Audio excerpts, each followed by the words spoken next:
At just 11 years old, Amara is a quiet girl from a tough neighborhood, her world filled with numbers and dreams bigger than anyone expects. When she's invited to a prestigious Harvard math program, she steps into a room where doubt and dismissal greet her at every turn. Faced with a legendary problem deemed impossible by the university's top professor, Amara's fierce intellect and unyielding spirit set her apart. As skepticism swirls around her, she quietly prepares to challenge everything they think they know, with a boldness and brilliance no one saw coming. The quiet hum of a small apartment in Dorchester was filled not with laughter or chatter, but with the soft scratch of pencil on paper.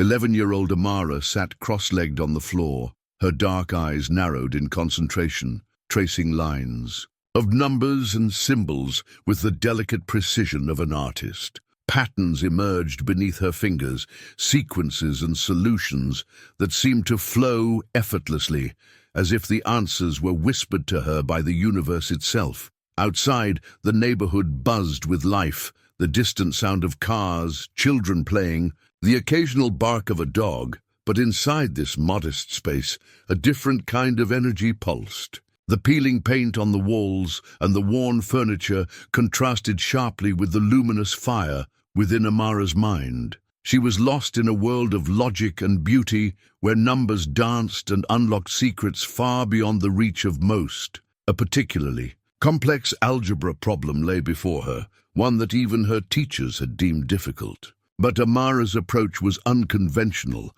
not taught in school, but born of her own curiosity and intuition. She smiled faintly as she connected the dots in a way that surprised even herself. For her, math wasn't just numbers. It was a language, a melody, a puzzle waiting to be solved. Across the room, Marcus Johnson sat at a battered kitchen table, folding a uniform shirt he would wear the next day as a city bus driver. His face bore the lines of exhaustion, evidence of the long hours spent juggling 2 jobs to support his daughter after her mother's passing 3 years earlier. Yet in his tired eyes sparkled a fierce pride every time he glanced at Amara. "Look, Daddy," Amara called softly, holding up her notebook filled with neat, confident calculations. "I figured out the problem, but I did it my way." Marcus smiled, the weight of his own struggles momentarily lifting. "That's my girl," he said, his voice warm and steady, "always finding your own path." Since losing his wife, Marcus's world had narrowed to this small apartment and the unwavering mission to keep Amara's dreams alive. Between early morning shifts and late-night maintenance jobs, he hunted for second-hand math books and puzzles, watching as his daughter devoured them like the sweetest treats. To him, every page she mastered was a victory against the odds stacked against them. Despite her talent, school was not a sanctuary for Amara. Her skills far outpaced the lessons taught at Roosevelt Middle School, but recognition was scarce and sometimes tinged with doubt. When Amara timidly suggested she might be ready for advanced math classes, the principal's response was cold and pragmatic. "Accelerating her now would disrupt the curriculum," he said dismissively. "She needs to follow the natural order." Ms. Williams, the school's only black teacher and Amara's sole champion, saw through the bureaucratic fog. After class one day, she pulled Amara aside, sliding over a well-worn college textbook on number theory. "I think you're ready for this," she whispered, her eyes full of belief, but the resistance remained subtle and overt. Many teachers regarded Amara's abilities with suspicion or irritation, unwilling to step outside the expected. To them, she was a gifted anomaly, a spark that threatened the routine, and so she was pushed aside or asked to tone down her brilliance. At night, under the soft glow of a desk lamp, Amara wrestled with her own doubts. Could she break free from the limitations others imposed? Was her brilliance enough to overcome the skepticism that surrounded her? In those quiet hours, the memory of her mother's gentle voice became a lifeline. "Genius isn't just knowing the answers, Amara," her mother had said. "It's having the courage to ask new questions." The words echoed in Amara's heart, steadying her resolve. Each setback was a challenge, each dismissive glance a call to prove herself. She was determined not just to learn, but to transform, to turn prejudice into possibility. Dorchester was a place of resilience and struggle, where hopes flickered against a backdrop of hardship. The community, though rich in spirit, held unspoken limits on what young people like Amara could dream to achieve. Neighbors whispered about kids like her. Bright, yes, but destined for practical futures, not Ivy League halls. The world outside Amara's apartment was skeptical, sometimes harsh. Yet even as she moved through her neighborhood, Amara carried a quiet difference. She was part of this community, and yet apart, walking a delicate line between belonging and rising above. Her classmates admired her from afar. Some envied her, others whispered doubts, but no one could ignore the fire in her eyes. One evening, with a fresh sheet of paper before her, Amara sketched the outline of a math problem that would soon consume her mind, a puzzle no one had yet solved. She traced the lines carefully, imagining not just a solution, but a breakthrough. "I'll solve something no one else can," she whispered, her fingers trembling with a mix of fear and hope. This was more than a promise. It was a vow to herself, a beacon guiding her through the shadows of doubt. Unbeknownst to her, the opportunity that would test this promise was just over the horizon. An invitation that would thrust her into a world where brilliance and prejudice clashed, and where the impossible was about to be challenged by an 11-year-old girl from Dorchester. It was an ordinary Tuesday afternoon at Roosevelt Middle School when Ms. Williams burst into Amara's classroom, her eyes shining with a rare excitement. Clutching a colorful flyer, she made her way to Amara's desk during lunch break and gently placed it before her.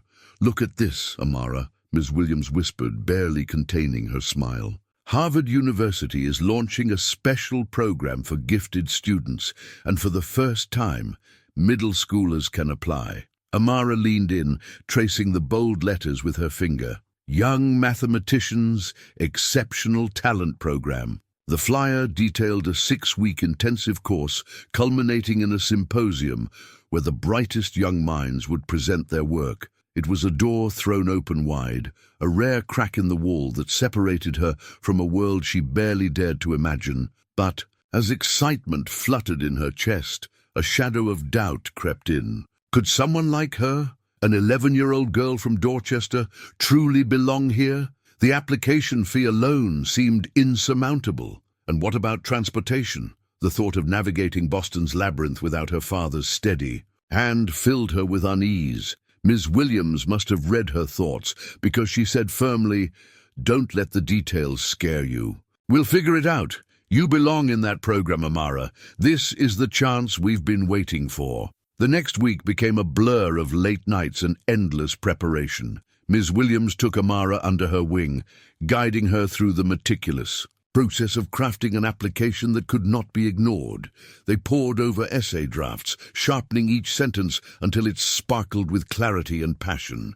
Amara gathered samples of her mathematical work, carefully chosen proofs, unique approaches to algebra, and personal notes filled with raw insight. Ms. Williams scanned each piece with a critical but encouraging eye. Despite the excitement, resistance loomed. When Ms. Williams approached Principal Davis for a recommendation, his response was icy. "Harvard? That's for students from Phillips Academy or Boston Latin, not for kids from Roosevelt," he said dismissively. "Let's be realistic about what's appropriate." Ms. Williams bristled, but held firm. "Amara Johnson has the brightest mathematical mind I've seen in 15 years. I'm submitting this recommendation with or without your signature." Amara felt the weight of these institutional barriers as a silent challenge, a test she was determined to pass. Days stretched into weeks, each one marked by whispered hopes and restless anticipation. Every knock at the door, every rustle of mail sent Amara's heart racing. Then one afternoon, Marcus returned home with a heavy envelope emblazoned with the Harvard Crimson Seal. He placed it gently on the kitchen table, watching his daughters. Wide eyes. "Go ahead, baby girl," he urged softly. With trembling fingers, Amara broke the seal and unfolded the letter. Her eyes scanned the elegant script. "We are pleased to inform you that you have been accepted into the Young Mathematicians Exceptional Talent Program." She read the words again, disbelief and joy intertwining in a burst of tears. "Daddy, I got in," she whispered. Marcus pulled her into a fierce embrace. "Of course you did. They'd be fools not to take my brilliant girl." For a moment, the struggles of the past seemed to melt away, replaced by a bright horizon of possibility. But reality soon returned with a host of practical hurdles. The cost of transportation was daunting. The uniform and supplies needed for Harvard seemed like luxuries beyond reach. Amara's school blazer was worn and faded, her backpack frayed at the edges. Marcus, undeterred, rearranged his work schedule. He volunteered for extra shifts, sacrificing precious sleep and income to ensure Amara could attend every session. The old Toyota, their faithful companion, would shuttle them back and forth through Boston's busy streets, a small lifeline in an ocean of obstacles. One evening, over a simple dinner of spaghetti, Marcus looked across the table and met Amara's worried gaze. "I know it's tough," he said gently, "but we're making this work together. You're not alone." Tears welled in Amara's eyes. The sacrifices her father made, the quiet battles fought for her future, filled her with both gratitude and resolve. This was more than a program. It was a chance for their dreams to meet reality. The night before her first day at Harvard, sleep eluded Amara. She paced their cramped apartment, repeating equations and principles aloud, trying to quiet the storm of nerves. "What if I don't belong?" she whispered to the shadows, the weight of expectations pressing down.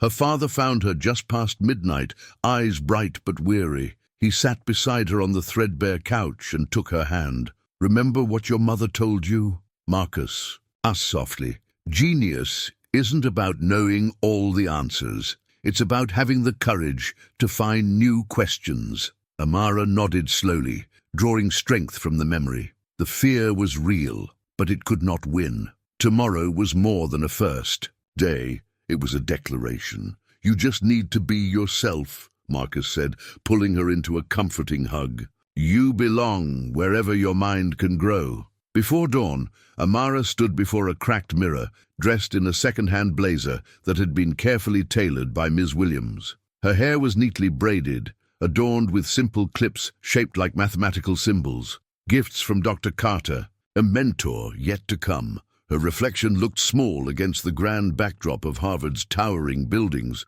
but her eyes burned with quiet fire. She closed her eyes and pictured the challenges ahead, the skeptical professors, the affluent students, the whispers of doubt. But she also envisioned success, the equations solved, the barriers broken, the voice finally heard. With a steadying breath, she straightened her collar and whispered, "I'm ready." The doors to Harvard were opening, and Amara was stepping through, not just as a student, but as a force ready to challenge the impossible. The crisp morning air carried the faint scent of autumn leaves and freshly polished brick as Amara and her father approached Harvard's sprawling campus. Towering, ivy-clad buildings loomed overhead, their ancient stones whispering centuries of academic prestige. The clatter of footsteps echoed off cobblestones, mingling with the low murmur of well-dressed students and parents. Amara's heart pounded in rhythm with each step, the grandeur overwhelming yet intoxicating. The ornate wrought-iron gates gleamed black against the sunlit sky, an emblem of a world that felt distant from her familiar Dorchester streets, where cracked sidewalks and worn stoops told stories of hard-fought survival. Around her, students strolled in designer coats and polished shoes. Parents exchanged polite greetings, their conversations sprinkled with references to private schools, summer programs, and elite tutors. Amara's threadbare blazer and scuffed sneakers felt like a small rebellion against the polished perfection surrounding her. Her eyes scanned the crowd, searching for a foothold, a sign that she belonged in this realm of privilege and promise. But beneath the excitement simmered a quiet tension, a sense of being an outsider crossing an invisible divide. Inside the mathematics building, the air was cool and sterile, tinged with the faint scent of chalk and paper. The program coordinator, a sharp-eyed woman in tailored business attire, stood by the entrance clipboard, her gaze flickering over each arriving student with clinical detachment. "Name?" she asked briskly as Amara stepped forward. "Amara Johnson," she replied, her voice steady but soft, lifting her chin just enough to meet the briefest of glances. The coordinator's lips pressed into a tight line, her fingers typing rapidly. "Scholarship entry. Take a seat anywhere," she said, emphasizing the word scholarship, with a tone that left no room for misunderstanding. Amara was an anomaly here. Whispers rippled through the room like a rising tide. "Is she lost? Probably here for diversity. Janitor's kid." The stares weren't outright hostile, but cold enough to make Amara shrink inside. Finding a seat on the edge of the second row, she kept her gaze forward, recalling her father's words. "Stand tall."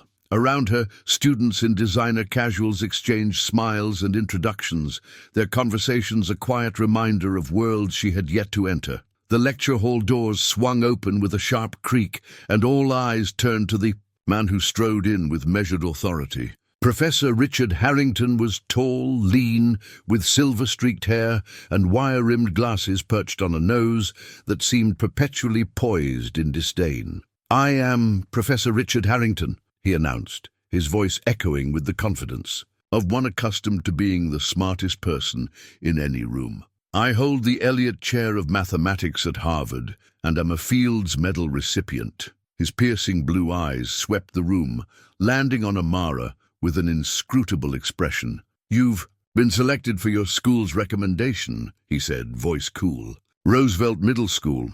"I'm not familiar," Amara replied quietly.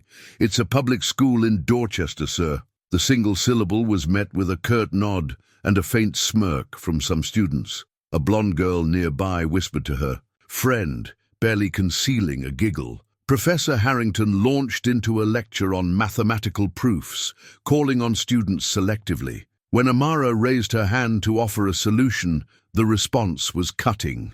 "Interesting attempt, Miss Johnson, but perhaps focus on mastering the basics before venturing into unorthodox methods." His dismissal stung, especially because her solution had been elegant and direct, but his tone left no room for debate, silencing Amara and casting her ideas as naive. As the session progressed, Amara found herself drifting to the margins, both physically and socially. During breaks, she sat alone, the quiet hum of conversation around her a distant murmur. Overhearing whispered jabs chipped away at her confidence. Victoria Whitmore, a poised girl with sharp eyes and a colder smile, mocked her quietly to a circle of friends. "She thinks she can solve Harvard's impossible problems. That's adorable." Connor Phillips, Victoria's partner in many things, offered an uncomfortable laugh, eyes darting away from Amara's determined face. Yet amid the isolation, a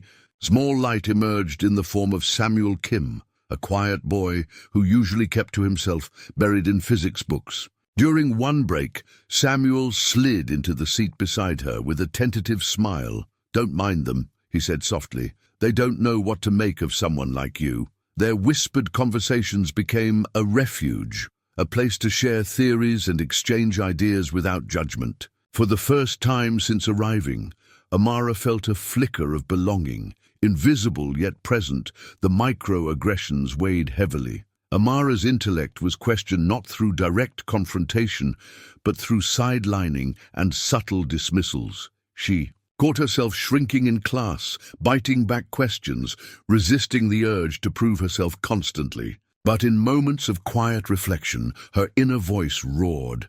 "I belong here as much as anyone," she thought fiercely.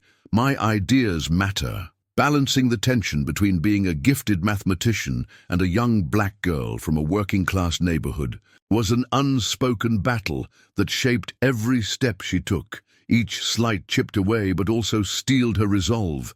Her mind raced not only with equations but with the question how to claim space in a world built to exclude her. Near the session's end, Professor Harrington's tone shifted and a hush fell over the room. "To challenge you beyond the ordinary," he declared, "we will explore the Hamilton-Wadenab conjecture, a problem that has confounded mathematicians. For decades, his voice carried the weight of legend, tinged with finality. It is considered unsolvable, impossible even. Amara's heart leapt. Here was the challenge she had long dreamed of, the impossible to be made possible. Around her, other students exchanged nervous glances, some dismissing the task as futile. But inside Amara, a spark ignited, a quiet thrill that whispered of potential, of questions waiting to be answered by eyes willing to see differently. The lecture hall was heavy with anticipation as Professor Harrington unveiled the Hamilton-Waddenab conjecture, a mathematical enigma that had resisted solution for decades. His voice echoed with reverence and a touch of finality as he outlined its core, a perplexing relationship between prime numbers and quantum states that, if solved, could revolutionize pure mathematics and theoretical physics. For most students, the problem was an insurmountable wall, a puzzle marked impossible.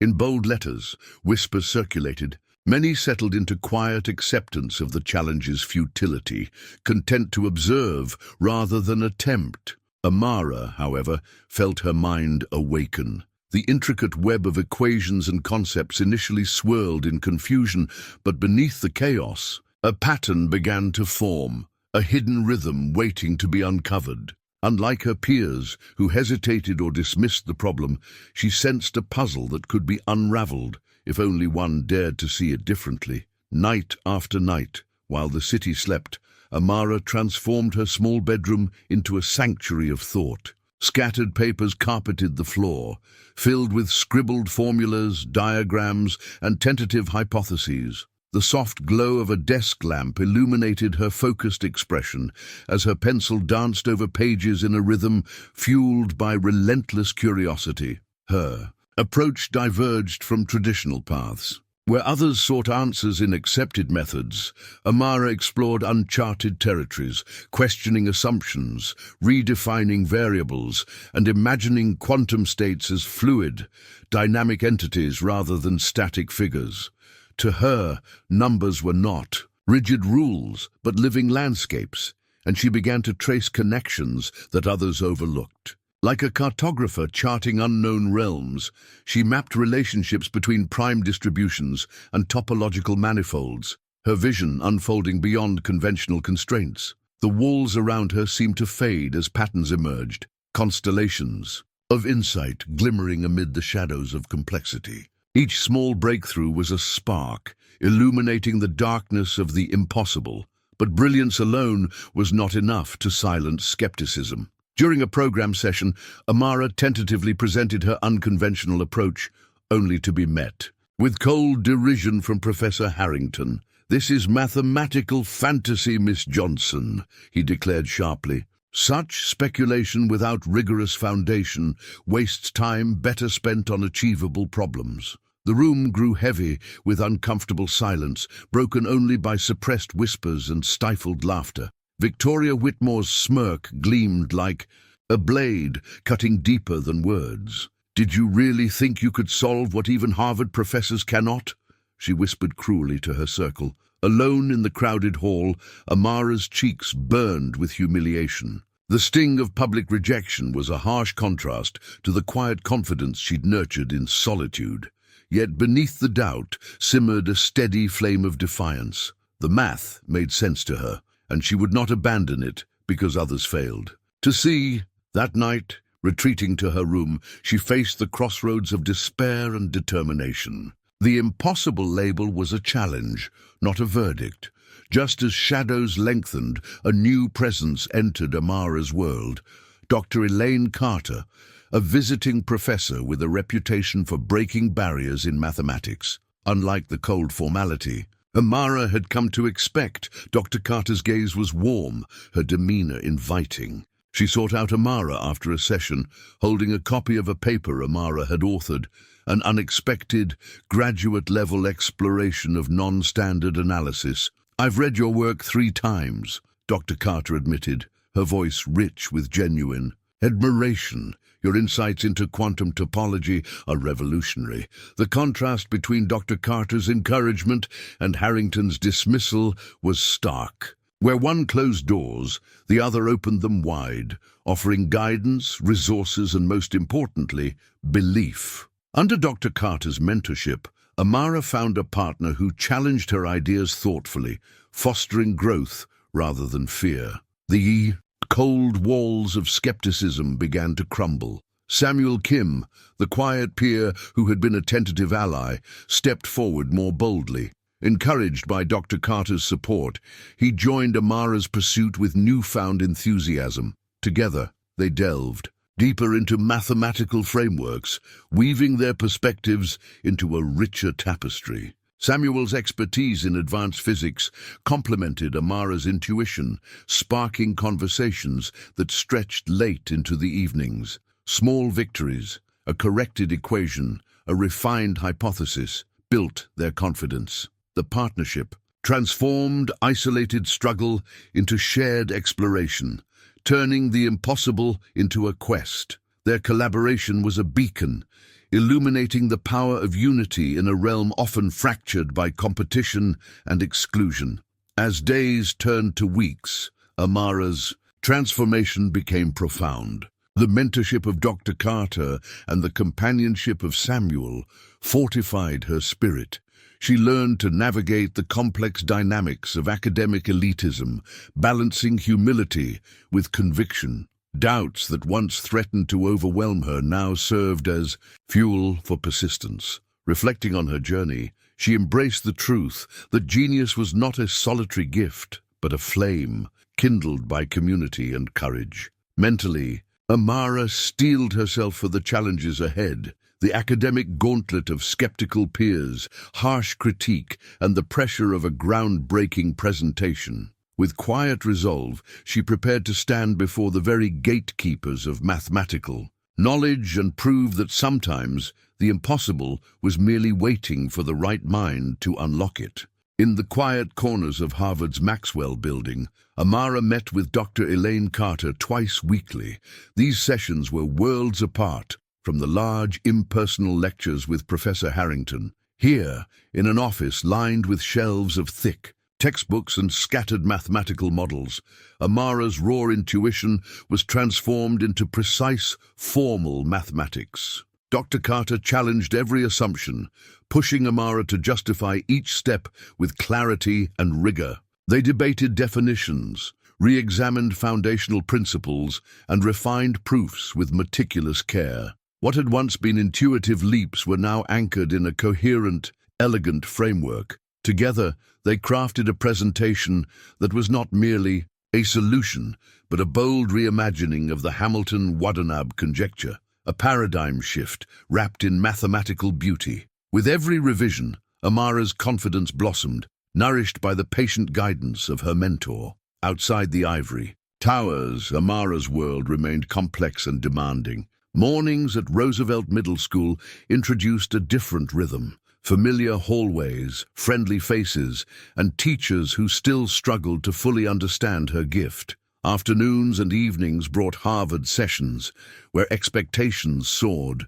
Amidst this whirlwind, family life was a grounding force. Marcus continued his tireless support, juggling double shifts and rearranging his schedule to drive Amara across the city. Their small apartment echoed with quiet moments of shared exhaustion and unspoken determination. One evening, after a long day, Amara collapsed into her father's embrace. "I'm tired, Daddy," she confessed, "but I can't stop now." Marcus smiled, the pride in his eyes steady as ever. "You're doing something no one expected, and I'll be right here every step."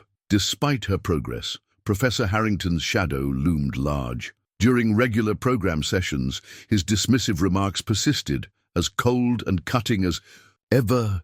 Amara learned to navigate his critiques with growing resilience, recognizing that his resistance was as much about fear of change as it was about skepticism. Victoria's hostility softened but lingered like an undercurrent, a reminder that acceptance would not come easily. Yet Amara began to separate their judgments from her own sense of worth.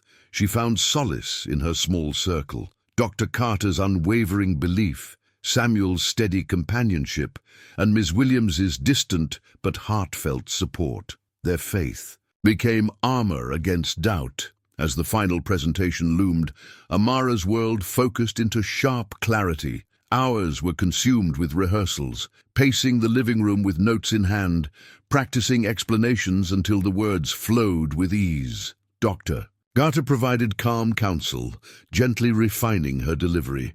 Ms. Williams brought cupcakes as encouragement. Samuel quizzed her on tough questions, while Marcus stood by as a steadfast pillar. Yet beneath the surface, nerves churned like a storm. Amara imagined every possible outcome: the applause, the silence, the confrontation. Would her ideas be heard? Would her voice hold firm? In the quiet moments between preparation, Amara retreated inward. She revisited the words her mother had once whispered, about courage and the pursuit of truth. This was no longer just about proving others wrong or earning recognition. It was about a deeper calling, the joy of discovery, the power of knowledge, and the unyielding belief that truth transcends bias. Her father's pride echoed in her heart, a reminder that her journey was both personal and universal. Sleeplessness wrapped the small apartment like a thick fog. Amara paced the worn floors, her mind a whirlwind of equations and emotions. At midnight, Marcus found her still awake, reciting formulas in the dim light. Sitting beside her, he shared quiet words about courage, about fear's place in greatness, and the strength found in vulnerability. They held each other in a silent pact that tomorrow, no matter what came, Amara would stand tall and speak her truth. With a final deep breath, she settled into bed, the calm before the storm, ready to meet her destiny. The morning sun filtered through towering windows, casting long shafts of light across Thompson Hall's grand auditorium. Rows upon rows of polished seats stretched toward the stage, where a sleek podium awaited the day's presenters. The atmosphere was electric. Anticipation charged the air. Amara entered the hall accompanied by her father, Marcus, and Dr. Carter. Faculty members in crisp suits and ties occupied the front rows, their expressions a mixture of curiosity and skepticism. Graduate students leaned forward eagerly, notebooks and tablets ready. Cameras from local press outlets and university media crews dotted the aisles, their lenses trained on the rising star. A shiver of nerves coursed through Amara's spine as she absorbed the magnitude of the moment. The grandeur was intimidating, yet beneath the fluttering anxiety stirred a quiet determination. This was the stage where years of sacrifice, resilience, and brilliance would meet their reckoning. Professor Harrington took the podium with the gravitas befitting his reputation. His piercing gaze swept over the crowd before settling coldly on Amara. "Welcome to the culminating session of the Young Mathematician's Exceptional Talent Program," he began, voice steady but edged with condescension. "Today, we revisit the Hamilton-Watanabe conjecture, a problem that has baffled the brightest minds for decades." He paused, his tone heavy with finality. "Many have tried and failed to solve it. Its impossible nature remains a humbling testament to the limits of current mathematical understanding." Harrington's words hung in the air like a gauntlet thrown down. His gaze flickered briefly toward Amara, the unspoken message clear. Unconventional approaches, especially from unexpected sources, were to be dismissed. As murmurs swelled in the audience, Amara felt her pulse quicken. When Professor Harrington invited questions, a surge of courage lifted her hand.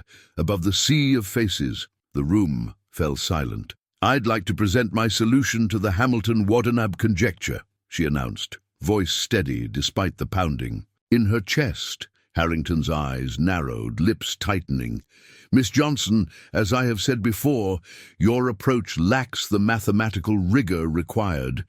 We do not have time for unsubstantiated speculation." Before he could dismiss her, Dr. Carter's voice rang clear from the side. "Academic inquiry demands that we consider all serious approaches, particularly those that challenge our assumptions." The tension was palpable, a silent battle of wills between tradition and innovation. Finally, Harrington gave a curt nod. 5 minutes, proceed." Amara stepped to the podium, clutching her notes with steady hands. She began by outlining the fundamental limitations of traditional interpretations of the conjecture. Slowly, she wove a narrative that reimagined the relationship between prime numbers and quantum states as interrelated topological manifolds rather than linear series. Her voice gained strength as she delved deeper into the mathematics, articulating each step with clarity and passion. Diagrams and equations projected behind her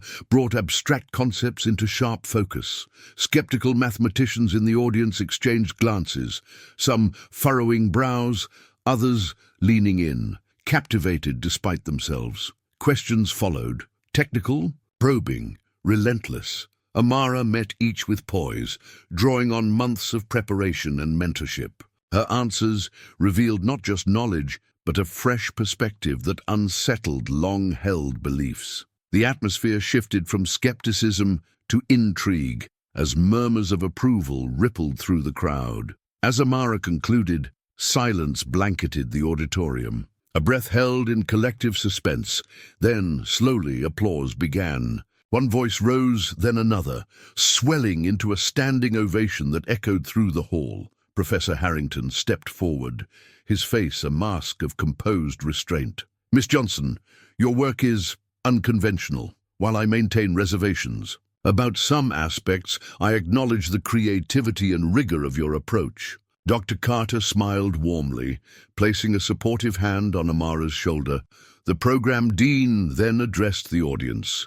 "We will convene a review committee to thoroughly examine Miss Johnson's proof. Should it withstand scrutiny, this will mark a significant breakthrough in mathematics." News of Amara's achievement spread quickly beyond the walls of Harvard. Local and national media heralded the 11-year-old prodigy who dared to challenge the impossible. Harvard announced new initiatives inspired by Amara's journey, scholarship programs aimed at uncovering hidden talent in underrepresented communities, a testament to the transformative power of opportunity. In quiet moments, Amara reflected on the path she had traveled, the sacrifices, the doubts, the triumphs. She understood that her story was more than personal victory. It was a beacon for those still unseen. Standing before an eager crowd at a subsequent event, she spoke simply, "Talent exists everywhere, but opportunity does not. We must create spaces where every mind can shine." As the sun set on Thompson Hall, the impossible had become possible, and a new chapter in mathematics and equity had begun.